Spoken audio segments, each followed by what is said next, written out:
kembali saya Mahendra Datu ingin berbagi buku review. Buku bagus sekali hari ini saya akan share kepada Anda. Judulnya adalah Virtuous Leadership. Kepemimpinan berdasarkan kebajikan-kebajikan atau nilai-nilai. Ya, dikarang oleh Alexandre Havard, orang Prancis keturunan Rusia. Ya. Saya sempat berbicara dengan dia melalui WhatsApp call dan juga lanjut kita tukar-tukar dokumen, tukar-tukar material via Zoom. Saya kenal beliau pribadi. Buku ini menarik karena ini perjalanan hidupnya di corporate, kemudian menjadi konsultan corporate. Dia membuka bukunya ini, ya, Virtuous Leadership, dengan pengantar. Saya akan bacakan buat Anda. Bukunya berbahasa Inggris, tapi akan saya review separuh bahasa Inggris, separuh bahasa Indonesia untuk Anda. Hope it's not a problem for you, right? Alexandre Havard, si penulis buku ini, adalah Director of European Center for Leadership Development.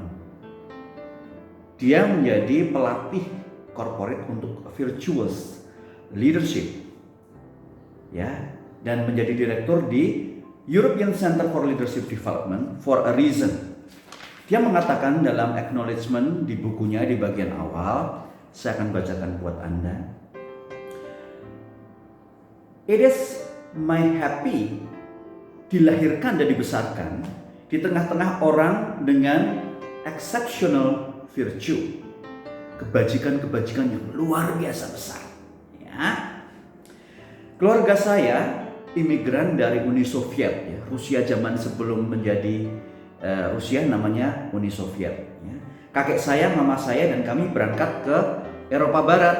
Mereka menetap di Perancis. Anda bisa bayangkan leadership di negara komunis dan mereka menjadi imigran di negara yang lebih liberal, ya, sosialis kebetulan di Perancis. Sudah berbeda sekali, ya, pandangan dia tentang apa itu kepemimpinan. Yang dia pelajari ada beberapa hal, bahwa virtuous leadership itu kurang lebihnya mempunyai beberapa pilar, ya, magnanimity, humility, prudence, courage, self-control, and justice. Saya ulangi dalam bahasa Indonesia: keagungan, ya, magnanimity, kerendahan hati, humility, kehati-hatian, prudence, courage, ya, keteguhan, lalu pengendalian diri atau self-control, dan rasa keadilan atau justice. Si Alexandre Havard, untuk selanjutnya saya sebut Havard, ya, itu dibesarkan di keluarga yang menjunjung tinggi pilar-pilar itu. Itu kenapa bukunya penuh dengan perjalanan permenungan dia dari awal keluarganya hijrah ke Eropa Barat. Hari ini dia kembali ke tanah leluhurnya, mendirikan Harvard Virtuous Leadership Institute. Ya, sudah ada di beberapa negara termasuk di Amerika. Nah, di dalam buku ini sangat menarik sekali. Anda bisa bayangkan, Anda belajar leadership banyak sekali dari berbagai school of thought. Anda belajar leadership di Prancis, di Amerika, di Eropa, di Singapura, di Asia, bahkan di Indonesia. Bahkan beberapa orang menjadi enek dengan apa sih itu leadership? Leadership menjadi sesuatu yang murahan, kesannya seperti itu. Saya tidak mau terhenti di seperti itu. Banyak pendekatan untuk belajar leadership. Ini salah satunya, ya. Virtuous leadership ini adalah salah satu pendekatan itu. Leaders, Anda bisa bayangkan dalam benak Anda, ya. Leader of army, ya, an army. Jadi pemimpin suatu atau panglima perang, atau pemimpin perusahaan, pemimpin gerakan sosial kemasyarakatan, pemimpin lembaga sosial atau yayasan, pemimpin rumah tangga, bisa bapak, bisa ibu, ya. Mereka memiliki konsep yang berbeda tentang apa itu kepemimpinan. Bahkan di lembaga keagamaan atau gerakan-gerakan civil society yang lain yang disebut leadership itu, mereka punya definisi, mereka punya konsep yang berbeda-beda. Tetapi setelah saya membaca bukunya Alexandre Havard, saya baru tahu bahwa apapun ya latar belakang profesi, ambience ataupun situasi kondisi di mana seseorang bekerja, virtuous leadership adalah bungkus dari kesemua leadership itu karena ada di core characters. Saya akan berikan beberapa summary dari buku ini. Si Alexander Harvard mengatakan bahwa leadership itu tidak hanya eksklusif untuk kaum elit, ya yang Anda sebutkan, Anda dengar tadi, pemimpin tentara atau panglima perang, pemimpin perusahaan atau CEO, bukan. Bahwa leadership adalah vocation, panggilan, bukan hanya untuk beberapa orang, tapi untuk banyak orang. Bahkan tadi sudah saya sebutkan untuk kepala keluarga. Apakah itu seorang ayah bila keluarganya lengkap, atau ibu bila dia seorang single parent. Ya. Harvard memberikan contoh bagaimana di Amerika, ya, ketika eranya Dr. Martin Luther King, pejuang hak asasi kulit hitam di Amerika. Dalam paparannya, Harvard mengatakan, Dr. Martin Luther King memimpikan sebuah Amerika yang di mana seseorang itu dihakimi, ya, atau dinilai bukan berdasarkan atas warna kulitnya, tetapi by the content of his character. Ya. Boleh dihakimi karena isi dari karakternya, bukan soal warna kulitnya. Harvard bertanya, apakah itu content of character atau isi karakter? Harvard menemukan itu adalah virtue, ya, atau disebut set of classical human virtues yang tadi sudah disebut: magnanimity, keagungan; humility, kerendahan hati; prudence, kehati-hatian; courage atau keteguhan; self control atau pengendalian diri; dan justice atau rasa keadilan. Kalau melalui buku ini, ya, Anda akan dipandu memahami 6 pilar itu. Anda akan menyadari bahwa leadership is a vocation, adalah vokasi, panggilan.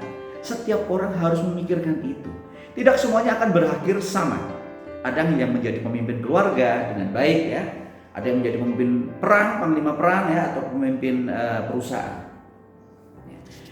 Dalam bukunya, Harvard memberikan ringkasan mengenai prudence atau kehati-hatian, yaitu kehati-hatian dalam membuat keputusan. Seorang leaders yang punya virtue pasti akan berhati-hati saat membuat keputusan karena dia melihat dampaknya apa nanti. Yang kedua adalah courage atau keteguhan, yaitu teguh untuk tetap berjalan di peta yang sudah dia buat dan akan bertahan dengan tekanan-tekanan dari luar apapun itu.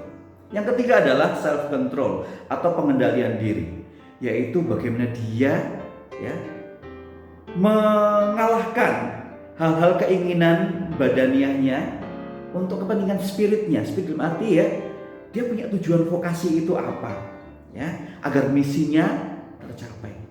Yang keempat adalah justice atau rasa keadilan, yaitu bahwa apapun yang kita lakukan itu memberikan setiap individu hak mereka. Yang kelima, ya, kelima dan keenam yaitu magnanimity dan humility. Magnanimity dulu adalah to strive for great things, perjuangan untuk hal-hal yang agung, to challenge myself and others, untuk menantang diri sendiri agar menjadi lebih baik dan others untuk menjadi lebih baik juga. Humility sebaliknya, to overcome selfishness and serve others habitually, untuk mengatasi rasa selfish, egois, sekaligus melayani sesama yang menjadi kebiasaan kita. Magnanimity and humility, nomor 5 dan nomor 6 itu menjadi pilar yang paling kuat dalam virtuous leadership ini, ya. Yang menarik adalah saat Harvard menyajikan apa itu kekuatan sebuah magnanimity dan apa itu kekuatan sebuah humility. Saya akan bacakan dalam bahasa Inggrisnya, akan saya syarikan dalam bahasa Indonesianya. Magnanimity and humility define leaders. Keagungan dan kerendahan hati mendefinisikan seorang pemimpin. Magnanimity is the quest of the spirit for great things. Jadi keagungan itu adalah pencarian roh, ya, spirit kita untuk hal-hal yang agung. Siapapun, ya, he who strives for greatness and seeks to correspond to it is magnanimous. Siapapun yang mencari keagungan dan menjawab tuntutan itu adalah orang yang agung. Magnanimity is rooted in a firm confidence in the highest possibilities of human nature. Saya ulangi dalam bahasa Indonesia. Keagungan berakar dari rasa percaya diri yang kuat tentang kemungkinan-kemungkinan tertinggi dari kebajikan manusia yang paling mungkin. Oke, sebaliknya, humility. Apa itu humility?